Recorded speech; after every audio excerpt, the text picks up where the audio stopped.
In a world filled with short-lived content and fleeting videos, there is a dark side that consumes us all. Welcome to the world of short-term dopamine. There are countless ways to find happiness, but there's one crucial hormone that gives us that sense of satisfaction: dopamine. It's the fuel for our happiness, and it comes in two forms: short-term dopamine and long-term dopamine. Long-term dopamine is derived from activities that require investment of time and effort.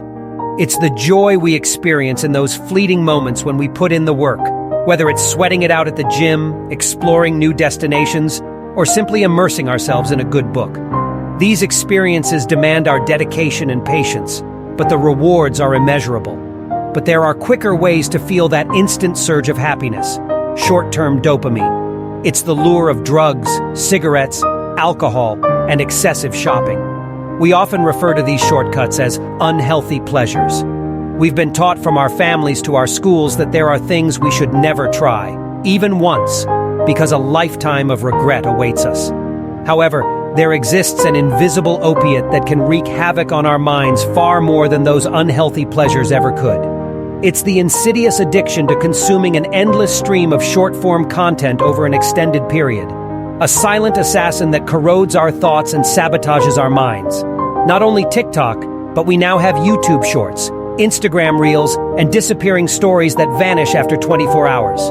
These platforms strive to captivate our attention for as long as possible. And their algorithms, they're devilishly intelligent. With just a few clicks, they know our preferences, our desires, and our cravings. They curate and present videos, images, and content tailored to our every whim. And thus, the cycle continues.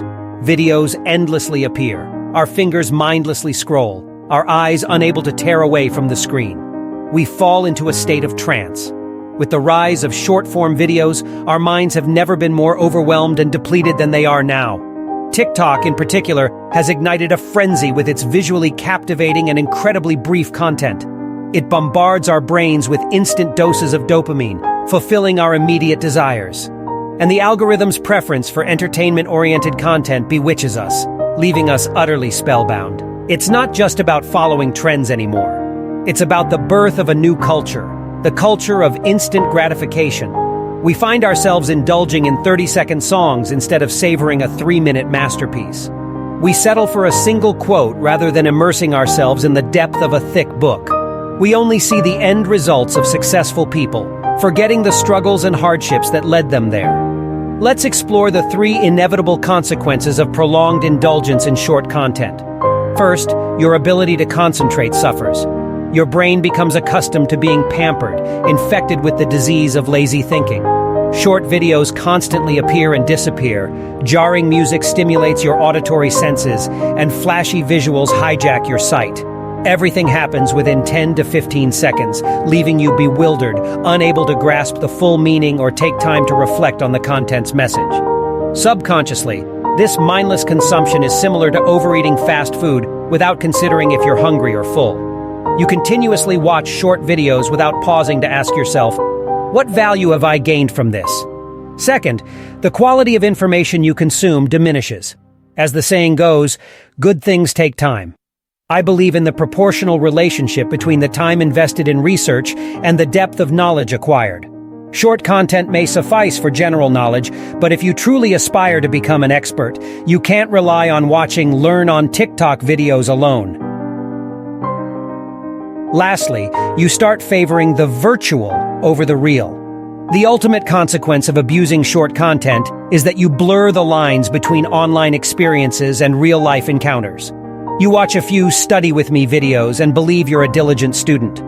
You follow fitness influencers and assume that's all it takes to achieve six-pack abs. You vicariously live through the travels of bloggers and convince yourself, I've been there too. Day after day, you continue to watch and scroll. You forget that you have the power to put your phone away, to make time for learning, to shut it off and sweat it out at the gym, to witness the beauty of the world through your own eyes, not through the lens of someone else's fly cam. The value of long-term dopamine. In this very moment, I find myself sitting in a quaint cafe. The clock strikes 6:30 in the evening. With 1 cup of rich, aromatic coffee and 3 glasses of pure, refreshing water, I've disconnected from the world of distractions. With utmost dedication, I aim to complete this script within the next 3 hours, even accounting for the time spent rewatching 2 videos. Words flood my mind, and I type relentlessly, only worrying that my fingers can't keep up with the pace of my thoughts. There may be spelling errors that I don't pause to correct. I keep writing until I've exhausted every flowing stream of thought. The sensation I'm experiencing right now can only be described in 2 words: fulfillment and happiness. I've entered the realm of flow, where all external noises fade away, and I'm oblivious to the conversations, footsteps, and clattering of dishes. I've immersed myself in the depths of tranquility, the place Mihaly Csikszentmihalyi referred to as the state of flow, a state where one engages in an activity so profoundly that nothing else seems to matter. When you yearn for the lasting joy that dopamine brings, you'll understand the gradual rise of happiness from within, bit by bit. It's the delight of flipping through the pages of a book, getting lost in your work, devoting all your attention to playing with a little puppy, or wholeheartedly listening to a friend's heartfelt confessions. Happiness stems from being present, accepting the distractions we let go of to choose to live in each moment. But I would like to offer a different perspective and convey a message that short-form content is not inherently bad. Its value lies in how we choose to engage with it. Think of it this way. Just as we know that consuming excessive amounts of fast food can have negative health consequences, we cannot simply eliminate it from our menus. We have the right to indulge in short-form content, but we must also be aware of the repercussions of overindulgence over an extended period. It is crucial for us to learn self-discipline and exercise control over our desires. Instead of blaming the media, technology, or platforms themselves, let us strive to become discerning consumers.